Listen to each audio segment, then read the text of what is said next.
નમસ્કાર મિત્રો, આજના વિડીયોમાં આપણે મકર સંક્રાંતિ વિશેની માહિતી મેળવીશું. મકર સંક્રાંતિ એટલે ઉત્તરાયણની ઉજવણી કેવી રીતે કરવી જોઈએ તેના વિશેની માહિતી. આ ઉપરાંત મકર સંક્રાંતિના દિવસે શું શું કરવું જોઈએ જેનાથી આપણા ઘરમાં સુખ સંપત્તિનો વાસ થાય છે. તો ચાલો જાણીએ કે મકર સંક્રાંતિના દિવસે શું શું કરવું જોઈએ. તેની જાણકારી મેળવતા પહેલા અમારી ચેનલમાં નવા આવેલા મિત્રો ચેનલને સબસ્ક્રાઇબ કરી લેજો અને કોમેન્ટ બોક્સમાં જય માતાજી લખી નાખજો.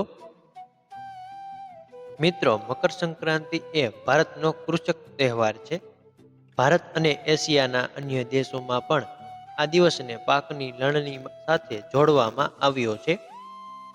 સૂર્ય એક રાશિમાંથી બીજી રાશિમાં સ્થાનાંતર કરે તેને સંક્રાંતિ કહે છે. આ પ્રમાણે વર્ષમાં કુલ 12 સંક્રાંતિઓ થાય છે, પરંતુ સૂર્ય ધનુ રાશિમાંથી મકર રાશિમાં સ્થાનાંતર કરે છે ત્યારે મકર સંક્રાંતિ શરૂ થાય છે, જે 14 જાન્યુઆરીની આસપાસનો સમય હોય છે. ઈસવીસન 2016ના જાન્યુઆરી મહિનામાં ખગોળીય દ્રષ્ટિએ મકર સંક્રાંતિ 14 જાન્યુઆરીના બદલે 15 જાન્યુઆરીના દિવસે હતી. આના સમયે સૂર્ય પૃથ્વી આજુબાજુની પોતાની પરિભ્રમણની દિશામાં પણ પરિવર્તન કરી થોડોક ઉત્તર દિશા તરફ ખસે છે. આમ સૂર્ય ઉત્તર તરફ ખસતો હોવાથી આ દિવસને ઉત્તરાયણ તરીકે ઓળખવામાં આવે છે. ઉત્તરાયણનો પ્રારંભ 21 થી 22 ડિસેમ્બરથી થાય છે.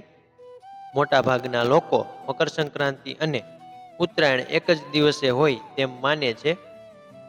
લગભગ 1800 વર્ષ પહેલા મકર સંક્રાંતિ અને ઉત્તરાયણ એક જ સાથે થતી હતી. તેથી હાલ પણ લોકોમાં મકર સંક્રાંતિ અને ઉત્તરાયણ માટે ગેરસમજ હોઈ શકે છે. મકર સંક્રાંતિને શુભ મુહૂર્ત માનવામાં આવે છે. આથી મકર સંક્રાંતિને આ શુભ સમયની શરૂઆત રૂપે ઉજવવામાં આવે છે.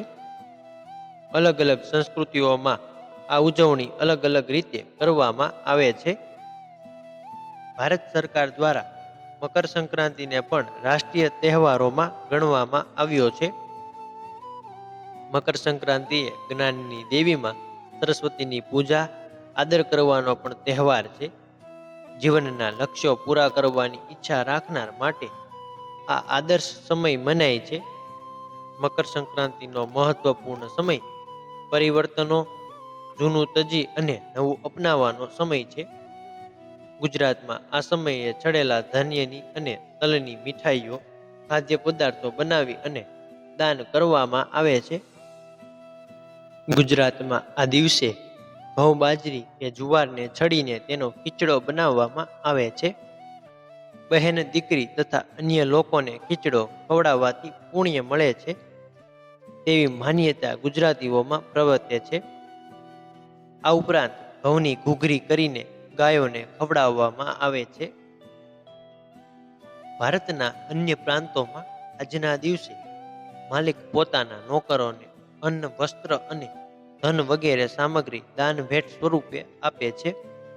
મકર સંક્રાંતિના પછીના દિવસે પશુ પ્રાણીઓ, ખાસ તો ગાયને પણ યાદ કરાય છે.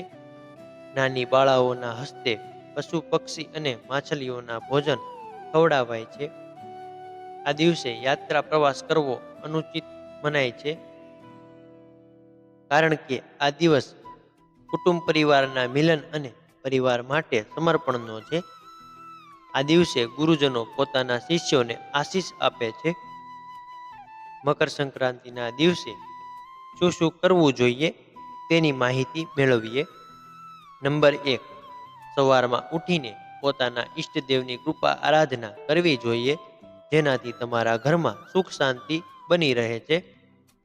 નંબર 2, મકર સંક્રાંતિના દિવસે પોતાના ઈષ્ટદેવની કૃપા આરાધના કર્યા બાદ સૂર્યનારાયણની પૂજા કરવી જોઈએ, કારણ કે મકર સંક્રાંતિના દિવસે સૂર્ય મકર રાશિમાં પ્રવેશ કરે છે અને તે સમયે તેની પૂજા કરવાથી તમને ઘણો લાભ થઈ શકે છે.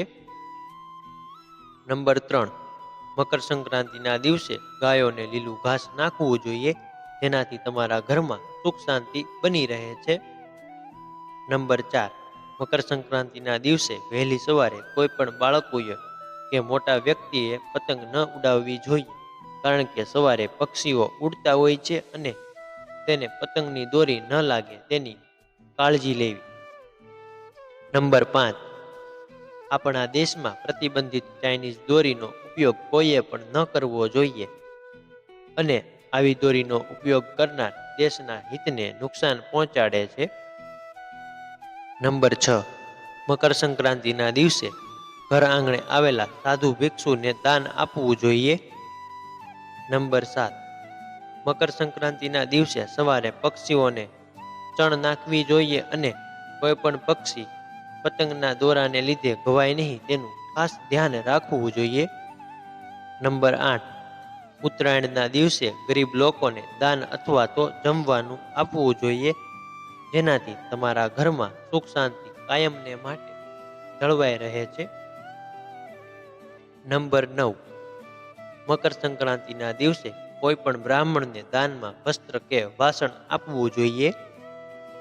નંબર 10, મકર સંક્રાંતિના દિવસે આપણી હિન્દુ પરંપરા અનુસાર સાંજે ખીચડો ખાંડવો જોઈએ અને ઘરના તમામ સભ્યોએ આ ખીચડાનું સેવન કરવું જોઈએ.